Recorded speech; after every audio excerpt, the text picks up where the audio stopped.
নমস্কার, হেসেল রোজগারে আপনাদের স্বাগত। আজ বানাবো ঘরোয়া উপকরণ দিয়ে সুস্বাদু একটা পনির রেসিপি। চলুন দেখে নেওয়া যাক। এখানে আমি 200 গ্রামের পনিরের ব্লক নিয়েছি। আর লাগবে 2টো আলু ডুমো করে কাটা, 2টো টমেটো, 1.5 ইঞ্চি আদা আর কয়েকটা কিশমিশ। এবার পনিরগুলোকে পিস করে নেব। পনিরগুলো কাটার পর নুন জলে কিছুক্ষণ ভিজিয়ে রাখবো। নুন জলে ভেজালে পনিরের মধ্যে যদি কোনো জার্মস থাকে তাহলে আর সেটা থাকে না। এবার একটা বলে 1.5 ইঞ্চি আদাটাকে গ্রেট করে নেব।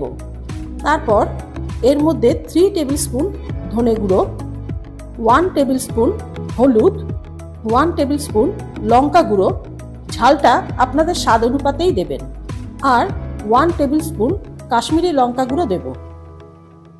এবার এগুলোর মধ্যে একটু জল দিয়ে মশলার পেস্ট তৈরি করে রাখতে হবে। এরপর কড়াই গরম করে এর মধ্যে 2 টেবিল স্পুন সর্ষের তেল দেব। তেল গরম হলে এতে সামান্য একটু হলুদ দেব। তারপর পনিরের কিউবগুলো দিয়ে দেব।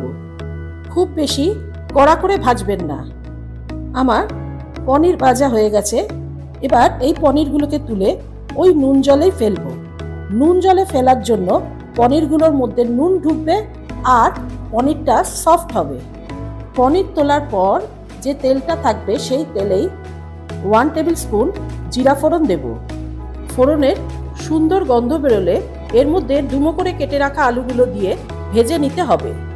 আলুগুলো যখন ভাজা হয়ে আসবে তখন ওই তৈরি করে রাখা মশলার পেস্টটা দিয়ে দেব। তারপর এর মধ্যেই কিশমিশগুলো দিয়ে ভালো করে কষাতে হবে। নিরামিষের দিন এই পনিরটা করে দেখুন, খুব ভাল লাগবে।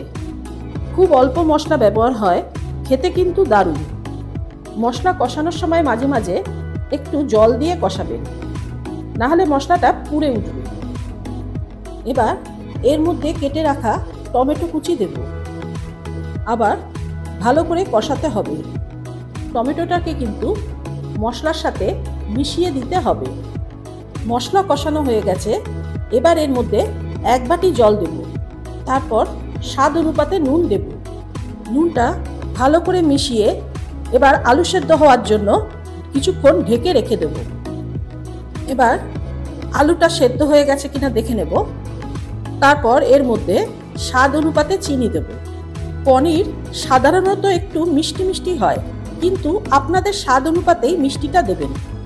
ঝোলটা কিছুক্ষণ চিনি দিয়ে ফুটিয়ে তারপর এর মধ্যে জল থেকে তুলে পনিরগুলো দিয়ে দিতে হবে। পনির দেওয়ার পরও কিছুক্ষণ ঝোলের সাথে পনিরটাকে ফোটাতে হবে। একটু গা মাখা মাখা করতে হবে। ঝোলটা অনেকটা শুকিয়ে এসছে। এবার গ্যাসটা বন্ধ করে দেব। এটা গরম ভাত আর পরোটার সাথে দারুণ লাগে। রান্নাটা যদি ভালো লাগে প্লিজ সাবস্ক্রাইব করবেন আর কমেন্টে জানাবেন।